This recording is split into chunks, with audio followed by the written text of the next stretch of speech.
Holy shit! Holy shit! God. Holy shit. A verdade oculta sobre o 11 de setembro de 2001.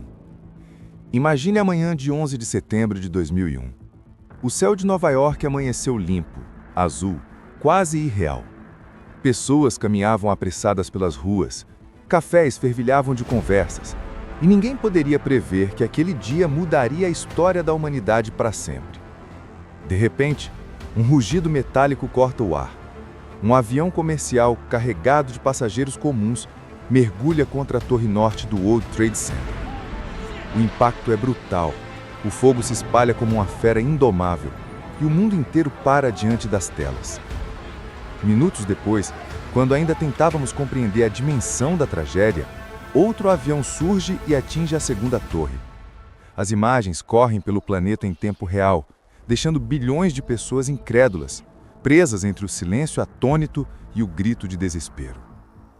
O governo americano não demora a dar sua versão. A Al-Qaeda, liderada por Osama Bin Laden, estaria por trás dos atentados. Uma operação meticulosamente planejada, executada por 19 homens que sequestraram 4 aviões, transformando-os em armas de destruição.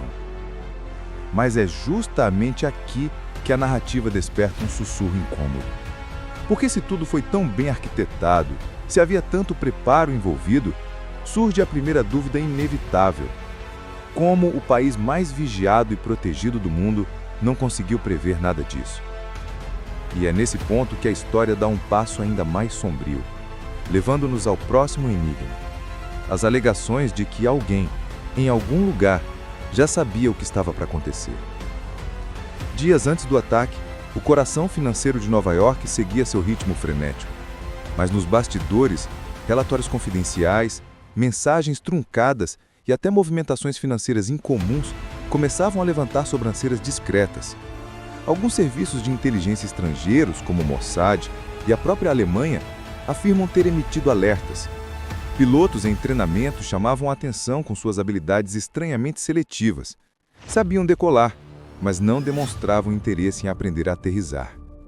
O mais perturbador, o FBI, a CIA e até a Casa Branca receberam informes que de alguma forma pareciam apontar para algo iminente. Havia indícios, pistas espalhadas como peças de um quebra-cabeça macabro, mas ninguém montou o quadro final. Para os céticos, isso soa como negligência imperdoável. Para os conspiracionistas, não foi descuido, foi silêncio. Um silêncio tão calculado quanto ensurdecedor. Afinal, se tantos sabiam de algo, mesmo que em fragmentos, por que nada foi feito para impedir? E aqui, o mistério só se aprofunda. Porque a ideia de um não agir abre espaço para uma suspeita ainda mais desconfortável. Será que alguém, em algum lugar, teria permitido ou até facilitado que tudo acontecesse? E é justamente esse pensamento que nos empurra para o próximo degrau dessa espiral. As alegações de que o 11 de setembro pode não ter sido apenas um ataque externo, mas sim um inside job, uma conspiração vinda de dentro. E é justamente aqui que a narrativa mergulha em águas turvas. O termo inside job ecoa como uma acusação sombria, insinuando que os atentados não foram apenas fruto de mãos estrangeiras, mas que tiveram, de alguma forma, cumplicidade interna. Alguns chamam essa hipótese de LIHOP, Let It Happen on Purpose.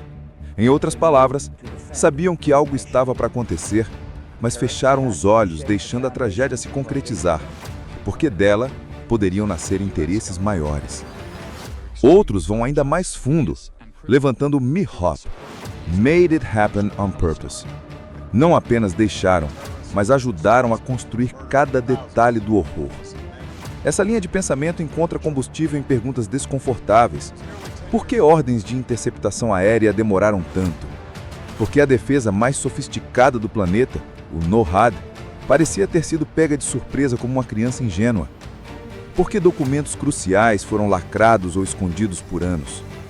E quando se olha para os corredores do poder, o cenário fica ainda mais inquietante. Contratos bilionários, a pressão por guerras no Oriente Médio, a oportunidade de aprovar leis restritivas que antes jamais passariam sem resistência. O caos abriu portas que até então estavam fechadas à chave. Mas nada disso teria ganhado tanta força sem uma imagem que até hoje alimenta suspeitas: o colapso das próprias torres. Porque se tudo não passou de aviões contra prédios, como explicar a forma quase perfeita com que eles caíram, como se obedecessem a uma coreografia invisível? E aí na trilha nos leva novamente o mistério. As alegações de que o World Trade Center não desabou apenas pelo impacto dos aviões, mas por uma demolição controlada, cuidadosamente orquestrada.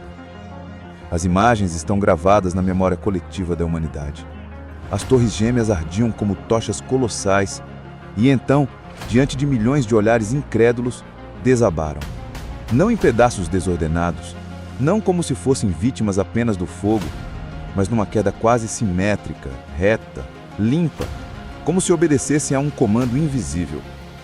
Para os engenheiros oficiais, o calor extremo teria enfraquecido as estruturas de aço, levando ao colapso progressivo.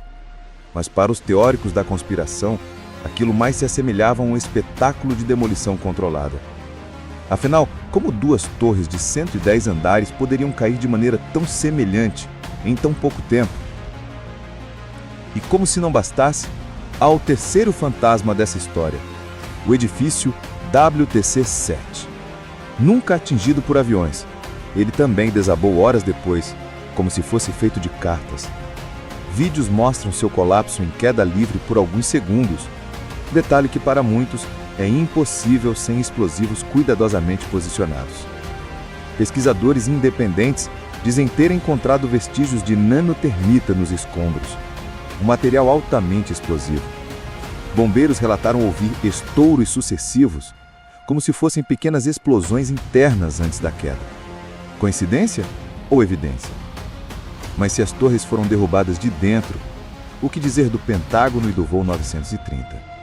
Afinal, os buracos deixados no prédio mais protegido do mundo e os fragmentos quase inexistentes do avião na Pensilvânia levantam outro tipo de suspeita e abrem a porta para um novo e inquietante capítulo. O dia segue seu compasso grotesco e quando pensamos ter visto tudo nas torres, surgem outras imagens que não se encaixam, como peças faltando num quebra-cabeça já cruel. No Pentágono, o impacto não lembra a fotografia clássica de um avião inteiro convertido em destroços exteriores. Há um buraco relativamente pequeno, fachadas chamuscadas e imagens que, para muitos, não combinam com o que se espera de uma colisão de um Boeing a plena velocidade. Fotografias oficiais e reedições liberadas pelo FBI alimentaram esse estranhamento. Sombras, curvas de metal, fumaça e uma pergunta que ruge por resposta. Como tanta destruição interna deixa tão pouco vestígio externo?